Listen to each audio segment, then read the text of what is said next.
ವಿವಾದ ಅವಶ್ಯಕತೆ ಇತ್ತ? ವೈಚಾರಿಕತೆಯನ್ನ ಎದುರಿಸಲಾಗದಾಗ ವೈಯಕ್ತಿಕ ವಿಚಾರಕ್ಕೆ ಕೈ ಹಾಕು. ಇದು ನನ್ನ ಕಾಲದಿಂದ ಅಲ್ಲ. ನಾನು ಹೇಳ್ತೀನಿ, ಯಾಕೆ ಬಂದು ನನ್ನ ಪ್ಯಾಂಟ್ ಒಳಗಡೆ ಇಣಗ್ತೀರಾ? ನನಗೆ ತೋರಿಸ್ಬೇಕು ಅಂತ ಅನಿಸಿದ್ರೆ ನಾನು ತೋರಿಸ್ಬೇಕು. ಅದು ನಿಮಗೆ ಯಾಕೆ ಆಸಕ್ತಿ? ಅದು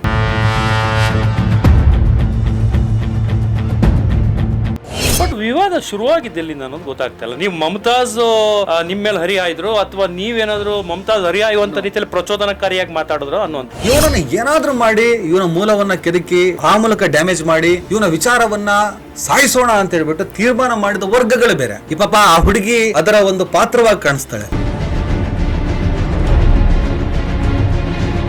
ಕೇವಲ ಒಂದು ದಾವಣಗೆರೆಯ ಸ್ಪೀಚು ನಿಮ್ಮ ವಿರುದ್ಧ ಮಾತಾಡಿದ ಕೂಡಲೇ ಇಮಿಡಿಯೇಟ್ ಆಗಿ ಇವೆಲ್ಲ ನಡೆಯುತ್ತೆ ಅಂದಾಗ ಇದರ ಹಿಂದೆ ಯಾವ ಷಡ್ಯಂತ್ರ ಇದೆ, ತಂತ್ರ ಇದೆ? ಇಲ್ಲಿ ಶತ್ರು ಕೆಲಸ ಮಾಡಿದ್ದಲ್ಲ, ಹಿತಶತ್ರು ತುಂಬಾ ಕೆಲಸ ಮಾಡಿದ್ದಾರೆ ಅನ್ನೋದು ನಮಗೆ ಸದ್ಯಕ್ಕೆ ಸಿಕ್ಕಿರುವಂತ ಕ್ಲಾರಿಟಿ.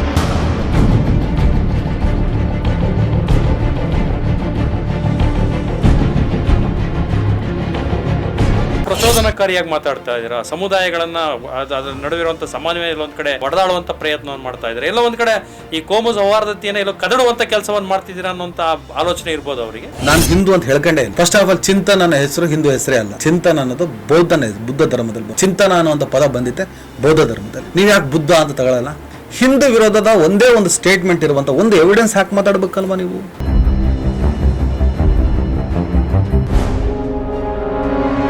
ಬಚ್ಚಿಟ್ಟು ಏನು ಮಾಡಿಲ್ಲ. ನಾನು ಎಲ್ಲೂ ಕೂಡ ರಾಚಿಂತನ್ ಭಟ್ಟ, ರಾಚಿಂತನ್ ಶೆಟ್ಟಿ, ರಾಚಿಂತನ್ ಗೌಡ ಆವಾಗ ಅಪ್ಪನ ಪರ್ಮಿಷನ್ ತಗೊಂಡ್ ಮಾಡಿದ್ನೋ, ಪರ್ಮಿಷನ್ ತಗೊಂಡೆ ಮಾಡಿದ್ನೋ, ಅದು ಅಪ್ಪ ನನ್ನ ಮೇಲೆ ತಗೊಳ್ಬೇಕಾದಂತ ಕ್ರಮ.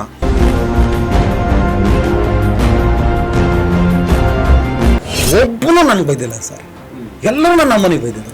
ಸೊ ಮಗ ಅರೆ ಅದು ತೀರ್ಥಹಳ್ಳಿಯ ಪುಟ್ಟ ಹಳ್ಳಿಯಿಂದ ಬಂದು ಯಾವುದೋ ಒಂದು ಬೆಂಗಳೂರಿನ ಏರಿಯಾದಲ್ಲಿ ಸಣ್ಣ ಪುಟ್ಟದಾಗ ಒಂದು ವಿಡಿಯೋ ಮಾಡ್ಕೊಂಡಿದ್ದ ವ್ಯಕ್ತಿನ ತಗೊಂಡಾಗ ದೇಶದ ಮಟ್ಟಕ್ಕೆ ಬೆಳೆಸ್ಬಿಟ್ರಲ್ಲ.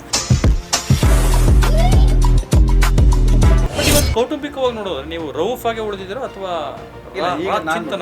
ಕಾಂಗ್ರೆಸ್ ಮುಸ್ಲಿಮರಿಗೆ ಕೊಟ್ಟಷ್ಟು ಸವಲತ್ತುಗಳನ್ನ ಇವತ್ತು ಅಲ್ಪಸಂಖ್ಯಾತರು ಅಂತ ಹೇಳಿದ್ರೆ ಕೇವಲ ಮುಸ್ಲಿಮ್ರ ಅನ್ನುವಂತ ರೀತಿಯಲ್ಲೂ ಕೂಡ ಬಂದ್ಬಿಟ್ಟಿದೆ ಅನ್ನೋಂತ. ಯಾರು ಒಂದು ರಾಜಕೀಯ ಸಂಘಟಿತರಾಗಿಲ್ಲ ಸರ್ ಮುಸ್ಲಿಂ. ಎರಡನೇ ಪಂಕ್ತಿ ಲೀಡರ್ಗಳಿಗೆ ಯಾರಿಗೆ ಕಳಿಸಿದಾರೆ ಹೇಳಿ? ಈಗ ಮುಸ್ಲಿಂ ಲೀಡರ್ ಆಗಿ ಹೊರಟಿದ್ದಾರೆ ಚಿಂತನ್ ರೌಫ್. ಸಾರಿ ರೌಫ್ ಚಿಂತನ್. ಬಹುಸಂಖ್ಯಾತ ಹಿಂದೂಗಳಿರುವ ಈ ದೇಶವನ್ನ ಹಿಂದೂ ರಾಷ್ಟ್ರ ಮಾಡ್ಬೇಕಾ? ಬೀಫ್ ಎಕ್ಸ್ಪೋರ್ಟ್ ಅಲ್ಲಿ ನಂಬರ್ 2 ಆಗಿ ಅಲ್ಲೆಲ್ಲ ನೀವು ದನನ ಸಾಗಾಟವನ್ನ ತಡಿತೀರಿ ಅಂದ್ರೆ ಒಂದ್ಸಲ ಮುಸಲ್ಮಾನರು ಏನ್ ಮಾಡ್ಬೇಕು ಗೊತ್ತಾ ಸರ್? ಮುಸಲ್ಮಾನರು ಅಂತಲ್ಲ, ಹೈಯೆಸ್ಟ್ ಈ ದೇಶದಲ್ಲಿ ದನ ತಿನ್ನೋರು ಮುಸಲ್ಮಾನರಲ್ಲ. ಜೈ ಶ್ರೀರಾಮ್ ಅಂತ ಹೇಳ್ಬಿಟ್ಟು ಕೊಲೆ ಮಾಡೋದನ್ನು ಖಂಡಿಸ್ತೀನಿ, ಅಲ್ಲ ಹೋಗ್ಬಾರ ಅಂತ ಹೇಳಿ ಬಾಂಬ್ ಹಾಕೋದನ್ನು ಖಂಡಿಸ್ತೀನಿ. ಈಗ ಇವರು ಹೇಳೋದಕ್ಕೂ ಅವ್ರು ಮಾಡೋದಕ್ಕೂ ಸರಿ ಇದೆ. ಅವರಲ್ಲಿ ಕೋಮುವಾದ ಸತ್ತೋದ್ ದಿನ ಎಲ್ಲರೂ ಸತ್ತೋಗ್ತಾರೆ. ಇವರೆಲ್ಲರೂ ಬಿಜೆಪಿ ಏನಾದ್ರು ಕೋಮುವಾದನ ಬಿಟ್ರೆ ಇವರೆಲ್ಲ ನಾಶ ಆಗ್ಬಿಡ್ತಾರೆ.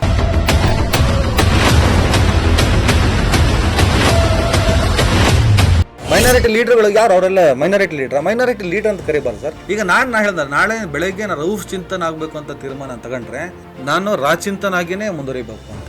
ನಾನು ನಾಳೆ ಬೆಳಗ್ಗೆಯಿಂದ ನಾನು ರೌಫ್ ಚಿಂತನ್ ಆಗಿ ನನಗೆ ನನ್ನ ಬಿಲೀವ್ ಬೇರೆ. ನಮ್ಗೆ ಆಗ್ಲೇ ಹೇಳಿದ್ರು ಇಲ್ಲ, ನನಗೆ ನಾಳೆನೇ ಜ್ಞಾನೋದಯ ಆಯ್ತು. ನನಗೆ ನಾಳೆ ನಮ್ದು ಆಫೀಸ್ ಮೇಲೆ ಏನೇನು ಬೇರೆ ಅಡ್ಡ ಮಾಡ್ಕೊಂಡಿದ್ದೀವಿ, ಅಲ್ಲೇನಾದರೂ ರಾತ್ರಿ ಹೊತ್ತು ಜ್ಞಾನೋದಯ ಏನಾದರೂ ಆಯಿತು ಅಂದರೆ ನಾನು ನನ್ನ ತೀರ್ಮಾನವನ್ನು ನಾಳಿದ್ದು ಬೆಳಗ್ಗೆ ತೊಗೊಂಡ್ಬಿಡ್ತೀನಿ. ನಾನು ಇಲ್ಲಿವರೆಗೆ ಮಾಡಿದ ತಪ್ಪಾಗಿದೆ, ನಾನು ಪಶ್ಚಾತ್ತಾಪ ಪಡ್ತೀನಿ. ಇನ್ನು ಮುಂದೆ ಇದು ಯಾವುದೂ ಬೇಡ. ನಾನಾಗಿನೇ ನನ್ನ ಹುಟ್ಟೇನಿದೆ ಹಾಗೆ ಬದುಕ್ತೀನಿ. ನನ್ನಲ್ಲೊಂದು ಪ್ರತಿಭೆ ಇದೆ.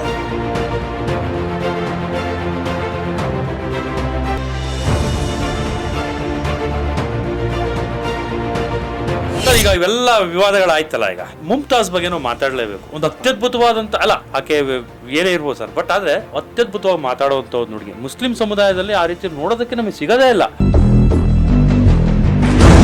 ಅತ್ಯದ್ಭುತವಾಗಿ ಮಾತಾಡುವಂತ ಹುಡುಗಿ, ಸಾಕಷ್ಟು ವಿಚಾರಗಳನ್ನು ತಿಳ್ಕೊಂಡಿದ್ದಾಳೆ ಅನ್ನುವಂತ ಮಟ್ಟದಲ್ಲೂ ಕೂಡ ಅವಳದು ಇದು ಕಾಣುತ್ತೆ. ಆದ್ರೆ ಯಾಕೆ ಒಂದೇ ಸಿದ್ಧಾಂತಗಳಿಗೆ ಮುಸ್ಲಿಂ ಆಗಿ ಹಿಂದೂ ಬಗ್ಗೆ ಮಾತಾಡಿದ್ರೆ ಅಷ್ಟು ಇದಾಗ್ತಾರೆ? ಒಬ್ರು ಮುಸ್ಲಿಂ ವ್ಯಕ್ತಿ ವಿರುದ್ಧ ಮಾತಾಡಿದಾಗ ಅದು ಹೆಚ್ಚು ಪ್ರವೋಕ್ ಆಗತ್ತೆ ಅನ್ನೋ ಕಾರಣಕ್ಕೆ ಪರ್ಟಿಕ್ಯುಲರ್ ಆಗಿ ಆ ಹುಡುಗಿನ ಬಳಸ್ಕೊಳ್ಳಾಯ್ತಾ ಅನ್ನುವಂಥದ್ದು. ಇಂಥ ಸನ್ನಿವೇಶದಲ್ಲಿ ಮುಮ್ತಾಜ್ ಅನ್ನುವಂಥ ಒಬ್ಬಳು ಹುಡುಗಿ ಅಷ್ಟು ಇದ್ರಾಗ ಮಾತಾಡ್ತಾಳೆ, ಮುಸ್ಲಿಂ ಇದ್ರ ಬಗ್ಗೆ ಮಾತಾಡ್ತಾಳೆ ಅಂದಾಗ ನಿಮ್ ಸಮುದಾಯ ಅದನ್ನು ಸಹಿಸ್ಕೊಂಡಿದೆಯಲ್ಲ ಹೇಗೆ ಅಂತ ಸಾಧ್ಯ? ಧರ್ಮದ ಆಚೆಗೂ ಸಂವಿಧಾನ ಅಂತಂದಿದೆ. ಆಕೆ ಏನು ಮಾಡ್ತಿದ್ದಾಳೆ ಅದು ಫಂಡಮೆಂಟಲ್ ರೈಟ್ಸ್. ಆಕೆ ಮಾಡ್ಲಿ, ಆದ್ರೆ ಸ್ವಲ್ಪ ನಿಧಾನವಾಗಿ ಆಲೋಚನೆ ಮಾಡಿ ಸ್ವಲ್ಪ ಹುಷಾರಾಗಿ ಮಾಡು ಮಗಳೇ, ಅಥವಾ ನನ್ನ ತಂಗ್ಯವ್ವ ಅಂತಾನೆ ಕರಿತೀನಿ. ಸ್ವಲ್ಪ ಸಿಟ್ಟು ಬಂದ್ಬೇಕಾದ್ರೆ ಅತ್ತೆ ಮಗಳು ಅಂತ ಹೇಳಿ ಬರ್ದೆ ತಪ್ಪು. ಅದು ಅತ್ತೆ ಮಗಳು ಅಂದ ತಕ್ಷಣ ಇವ್ ನನ್ನ ಮದುವೆ ಆಗ್ತೀನಿ ಅನ್ನೋ ಹ್ಯಾಂಗಲ್ ಮಾತಾಡ್ದ. ಯಾಕೆ ಕರ್ಮ? ಒಂದು ಕಟ್ಕೊಂಡು 3 ಸಾಕೋದೇ ಕಷ್ಟ ಆಗಿದೆ ನಮಗೆ.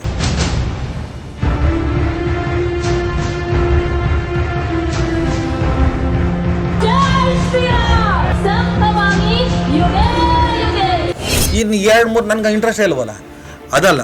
ಆಮೇಲೆ ತಂಗಿ ಅಂತಲೂ ಹೇಳಿದೆ. ಫಂಡಮೆಂಟಲಿಸಮ್ ಅನ್ನೋದು ಬರೀ ಹಿಂದುತ್ವದಲ್ಲಿ ಮಾತ್ರ ಇಲ್ಲ, ಮೂಲಭೂತವಾದ ರವೂಫ್ ಮತ್ತೆ ಚಿಂತನ್ ಸುತ್ತ ಮಾತ್ರ ಸುತ್ತಾಡ್ತಾ ಇಲ್ಲ, ಮುಮ್ತಾಜ್ ಸುತ್ತನೂ ಸುತ್ತಾಡುತ್ತೆ. ಯಾಕಂದ್ರೆ ಮುಮ್ತಾಜನ್ನ ಹೆಣ್ಮಗಳನ್ನ ಬಳಸಿ ಅದೇ ಕಮ್ಯುನಿಟಿ ವಿರುದ್ಧ ಮಾತಾಡ್ಸಿದ್ರೆ ಎಕ್ಸ್ಟ್ರೀಮಿಸ್ಟು ಹಿಂದುತ್ವಕ್ಕಿಂತ ಜಾಸ್ತಿ ಅಲ್ಲಿದೆ. ನನಗೆ ಆ ಆತಂಕ ಇದೆ ಸರ್.